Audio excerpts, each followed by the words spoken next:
When you try to sink, you float. When you hold your breath, you lose it. And when I tell you not to think of this purple elephant with a mohawk, you do. What's caused this the backwards law? In this video, we will explore the backwards law in relation to man's quest for psychological security and his efforts to find spiritual and intellectual certainty in religion and philosophy. But I warn you, what I'm about to share may have you end up more confused than if you didn't watch this video at all. But I encourage you to rewatch the parts you don't understand so that you can come closer to peace with the absurd. This is a book summary of The Wisdom of Insecurity by Allan Watts. It's time to watch the next part of this video. Chapter 1, The Age of Anxiety. Prevalent traditions like having a family life, social life, economic order, trust in government, and religion have all dwindled. The decay of belief in these traditions spawned from the intellect of the great scientific and philosophical thinkers of our time. Consequently, modern life has become an existential quagmire. An awkward, complex, or hazardous situation. Or as Watts puts it, our age is one of frustration, anxiety, agitation, and addiction to dope. Somehow we must grab what we can while we can and drown out the realization that the whole thing is futile and meaningless. Belief in anything is an attempt to hang on to life, but to understand life, you can't hang on to it. Trying to hang on to it is like trying to go to sleep. The more you try, the less success you have. Watts says, faith on the other hand is an unreserved opening of the mind to the truth, whatever it may turn out to be. Belief clings, but faith lets go. Chapter 2. Pain and Time. Let me ask you a question. If you could start life all over again, would you rather be a human or a cat? You chose a cat, didn't you? Because a cat seems devoid of problems, operating on instinct. It appears to live in the present moment, enjoying the free snacks that its fellow human feeds it. The key message in this chapter is that what separates us from a cat's experience of the world is our ability to conceive the past and the future. It causes us tremendous pain. Watts calls this dread. It's what fuels our desire for meaning. Chapter 3. The Great Stream. God or the universe can't be explained in words. Words are symbols, not reality. Words are like coins for real things. Words represent X, but are not X. Just like money represents Y, but is not Y. The more we try to live in the world of words, the more we feel isolated and alone. The more all the joy and the liveliness of things is exchanged for mere certainty and security. Religion and science are also symbols. There is a Joe Rogan episode with Firas Zahabi in which they are debating science. Firas tries to get through to Joe that science can't make sense of the universe. The conversation went something like this. Firas says, "Let's say I'm about to flip a coin." Joe goes, "Now, you're gonna tell me it's probably gonna land on heads or tails?" "Do you know that logically? Or is it based on your history with flipping coins?" "Well, both." "I'm gonna argue that you don't know it logically. You only know it based on your past history. This is going to get weird, so pay attention. Erase everything you've ever known about coins. You've never seen a coin before. Now say that I flip a coin, and it turns into a butterfly. And you go, oh, that's cool. And then say I flip that coin 100 times, and it turns into a butterfly. On the 101st time, you'll be like, I bet it turns into a butterfly. That's how we express science. So science is the faith that the future will behave like the past. It's only a name for a pattern we've observed in nature. So it's not that A causes B, it's just that we see A, and then we see B. So the only way to make sense of cosmic absurdity is not words, religion, or science, but to plunge into it, move with it, and join the dance. Chapter 4. The Wisdom of the Body. Look at this anagram. The idea is to rearrange the letters to form the word. So you can summon your brain power for hours trying to rearrange and unscramble it. Or just try looking at it right now with a relaxed mind, and the answer will likely come to you with little effort.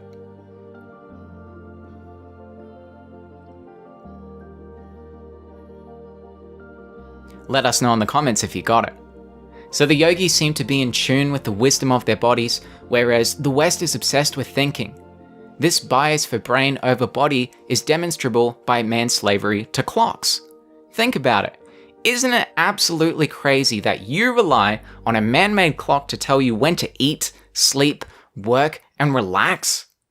The real clock is the sun, the moon, and your bodily intuition. Watts also asks, why do we sit on toilets? What the hell are we doing? Why are we disrupting our digestive systems? This is crazy. And why do we interfere with childbirth? Finally, Watts says the brain is clever enough to see the vicious circle which it has made for itself, but it can do nothing about it.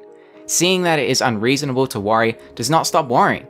Rather, you worry the more at being unreasonable. The brain can only assume its proper behavior when consciousness is doing what it is designed for. Not writhing and whirling and squirming to get out of present experience, but being effortlessly aware of it. Chapter 5. On being aware. Modern man is on a deluded quest for security. Work your way up that corporate ladder and then one day, everything will be fine. You'll have enough money, you'll have social status among your peers, and you'll finally be able to live a comfortable life. Desiring security is the same as desiring things to never change. Desiring things to never change is to resist what is. And to resist what is to suffer. Why are we still here? Just to suffer. To suffer is to be watching this YouTube video in hopes that your life will become more secure. And the more you try to become secure, the more security you'll want, and the less secure you will become. Just like the more you try to impress a woman, the less likely you are to do so. Security doesn't exist.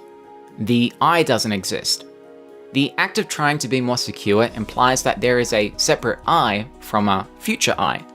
So now you've made a race for yourself where the finish line is a mirage. Watts says, if I want to be secure, that is protected from the flux of life, I am wanting to be separate from life. Yet it is this very sense of separateness which makes me feel insecure. So what do? Do we abandon our pursuit of our dream relationship, saving for a house and securing our dream job? Do we browse more existentialcomics.com and scroll through r/nihilism? Not necessarily. In his book Out of Your Mind, Watts says, you can have this sensation of total unity with the cosmos without forgetting society's game rules with regard to you. In other words, it doesn't mean that you forget your address, phone number, and given name. You remember all that, and you play the game when necessary, but you always know that it's a game. When Hindu and Buddhist philosophers speak of detachment, it just means going with this whole thing and not resisting change. And if you do that, you can afford to go with it. You can afford to get mixed up in life and fall in love and get involved with all sorts of things. You can afford it if you know it's an illusion. Moving on to chapter 6, the oh so marvelous moment. Consider that you are watching this video right now. And now I ask you, at this moment, who are you? This question is impossible to answer because you must stop and think about it.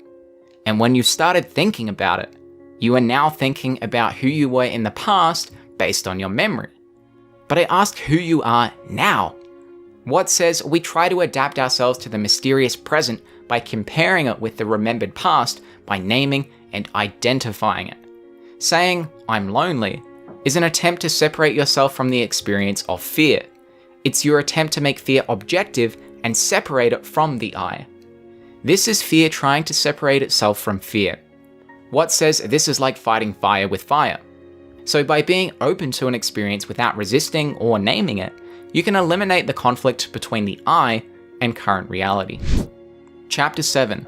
The Transformation of Life. Modern man is obsessed with trying to define reality. Trying to do so makes as much sense as this square. It's impossible. Here's why. To describe reality entails thinking, and reality includes an experience where you are thinking about thinking. So to describe reality accurately, you'd have to describe thinking about thinking, about thinking, about thinking, about thinking ad infinitum, which is an act of thinking itself, an act that is part of the endless chain of thinking about thinking. The chain is endless, so you can't possibly describe everything in the chain because it never ends. You can only say that it never ends, which is to affirm that you can't truly describe reality. Now, even if you disagree with this, and this makes no sense, your disagreement originates from thought. To have thought, you must think. And so to successfully describe reality or make a point that contributes to an accurate definition of reality, you'd have to separate yourself as the thinker from reality, but because you are part of reality, you can't step outside of it to describe it. Therefore, claiming to describe reality accurately is as wise as making this claim. To put it another way, defining reality is like trying to escape from quicksand. The more you struggle, the more you sink. But if you simply be with the quicksand, you prevent yourself from sinking. That's why Watts says that in order to understand reality, you have to be reality. All that means is acceptance of what is, not making judgments, and being aware in the present moment. A practical way to be aware is to listen to music, but understand the moment you think, I am listening to music, you are not listening.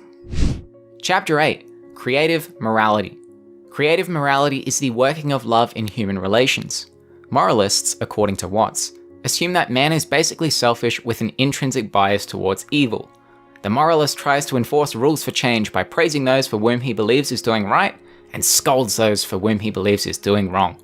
But if Mr. Moralist wants Oscar to change his life, then he must assume that Oscar is free. Because if he's not free, then he has no freedom to change. If Oscar acts from the fear of a moralist's threats, then he is not making a free act. Therefore, change is impossible. A moralist may get Oscar to modify his behavior, but Watts says it won't change it in any essential respect. A moralist will cause one to run away from himself or run after himself. And behind all his acts, motive remains. So as long as there is motive, there is separation of the I from what is, and therefore no freedom. The most noble leaders, mentors, and gurus in history have never forced their teachings, but allowed their students the freedom to think about this purple elephant with a mohawk, or not think about it. In this video, you learn the backwards law, that belief clings and faith lets go, that our ability to conceive the past and future causes us tremendous pain. Symbols like words, science, and religion can't explain the universe, only joining the dance can. Listen to your body and allow your brain to be aware of present experience instead of resisting it. Security doesn't exist, but that doesn't mean you should abandon your life plans. Simply be aware that it's a cosmic game. Stop labeling and identifying things to eliminate the conflict between the I and your current reality. Defining reality is impossible. Be reality. And invoking morality isn't effective by forcing it upon others, but by accepting their freedom.